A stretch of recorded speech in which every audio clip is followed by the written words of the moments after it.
പറഞ്ഞേ. ഹായ്. എല്ലാവർക്കും ഹായ് എന്ന് പറ.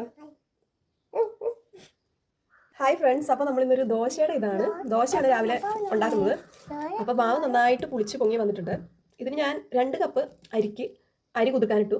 പിന്നെ ഒരു 3/4 കപ്പ് ഉഴുന്നും കുതിർക്കാനിട്ടു. ഉഴുന്നിൻ്റെ കൂടെ ഒരു ടേബിൾ സ്പൂൺ ഉലുവയും കൂടി ഇട്ടു.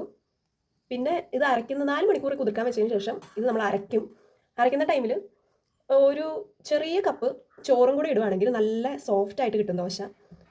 പിന്നെ ഒരു 12 മണിക്കൂർ നേരം അരച്ച് കഴിഞ്ഞതിന് പുളിപ്പ് വരാൻ വേണ്ടി വെക്കണം. അപ്പോൾ തണുപ്പുള്ള കാലാവസ്ഥയായതുകൊണ്ട് സമയം എടുക്കും. പക്ഷേ ചൂടുള്ള ഒരു ഇതിൽ വെക്കുകയാണെങ്കിൽ പെട്ടെന്ന് പുളിച്ച് കിട്ടും. ഒരു വലിയ തണുപ്പൊന്നും അടിക്കാണ്ട് കാറ്റൊന്നും ഇല്ലാത്തൊരു റൂമിലോ ഷെൽഫിലോ എവിടെയെങ്കിലും എടുത്ത് വെക്കുകയാണെങ്കിൽ പെട്ടെന്ന് പുളിച്ച് കിട്ടും.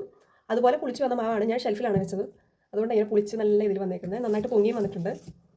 അപ്പോൾ ഈ മാവ് വെച്ച് നമുക്ക് ദോശ ഉണ്ടാക്കി നോക്കാം എങ്ങനെയുണ്ടെന്ന്.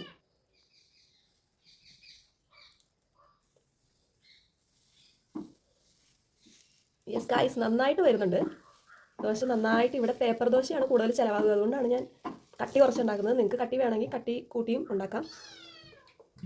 ഇതാണ് ആള്. കുറച്ച് നേരമായിട്ട് ഇവിടെ കരഞ്ഞോണ്ടിരിക്കുകയാണ്. ദോശ കൊടുത്തിട്ട് കഴിക്കുന്നില്ല. വേറൊരാളവിടെ നോക്കിയിരിപ്പുണ്ട്. കാണാൻ പറ്റുമോ?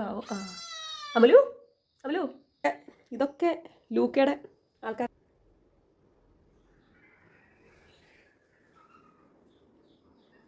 അപ്പോൾ നമ്മുടെ ദോശ ഇങ്ങനെ ആയി വരുന്നുണ്ട്.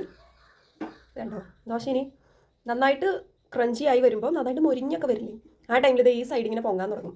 പൊങ്ങി വരും ഈ സൈഡ്. പെട്ടെന്ന് മറിച്ചിടാനൊക്കെ എളുപ്പമാണ്. ഹായ്. ഞാൻ നേരത്തെ പറഞ്ഞ പോലെ തന്നെ സൈഡ് പൊങ്ങി വന്നിട്ടുണ്ട്. അപ്പോൾ അതൊക്കെ ഇങ്ങനെ പിടിച്ചിങ്ങനെ പൊക്കുകയാണെങ്കിൽ എല്ലാ സൈഡും ഇങ്ങനെ പൊങ്ങി വരും. ഞാനൊരു കയ്യിൽ ഫോൺ ഇങ്ങനെ പിടിച്ചിട്ട് തന്നെ ഒറ്റ കൈ കൊണ്ടാണ് ചെയ്യുന്നത്. അത്രയും ഇത് പെട്ടെന്ന് വരുന്നുണ്ട്. മറിച്ചിടണമെങ്കിൽ മറിച്ചിടാം. ഞാൻ മറിച്ചിടാറുണ്ട്. മറിച്ചിട്ടതിന് ശേഷം കുറച്ച് നെയ്യ് തേച്ച് കൊടുക്കുന്നുണ്ട്. ഇവിടെ കറി കൂട്ടി കഴിക്കുന്നതിന് കൂടുതൽ ഇഷ്ടം ഇതുപോലെ നെയ്യ് തേച്ച് പഞ്ചസാര ഇട്ട് കഴിക്കുന്നതാണ്. അതുകൊണ്ടാണ് ഇങ്ങനെ ചെയ്യുന്നത്.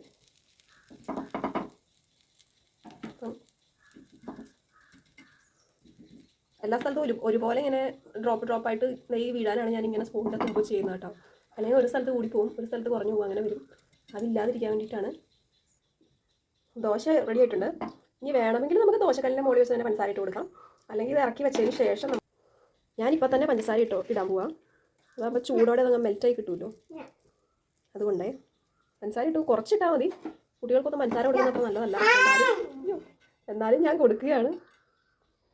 ഇതേനാ കറക്റ്റ് പാത്രത്തിൻ്റെ അളവിൽ ഇച്ചിരി വ്യത്യാസം ഉണ്ടെന്നാലും കിട്ടി. നമുക്ക് അവന് കുറച്ച് കൊടുത്തു. അവൻ ഓൾറെഡി കഴിച്ചുകൊണ്ടിരിക്കുക. അപ്പോൾ ഞാൻ ചൂടോടെ കൊടുക്കുന്നുണ്ട്. അത് കഴിച്ചു നോക്കിയാടാ. ദോശ എങ്ങനെയുണ്ട്? സൂപ്പർ എന്നാണോ പറയുന്നത്? എന്താ എങ്ങനെയുണ്ട്? അമലുവോ? അവന് കൊടുക്കണോ? അവന് കൊടുക്കാം. അവന് കൊടുത്താൽ കഴിക്കുമോ എന്നറിയത്തില്ല. എന്നാ കണ്ടോ, അവനും കഴിച്ചു.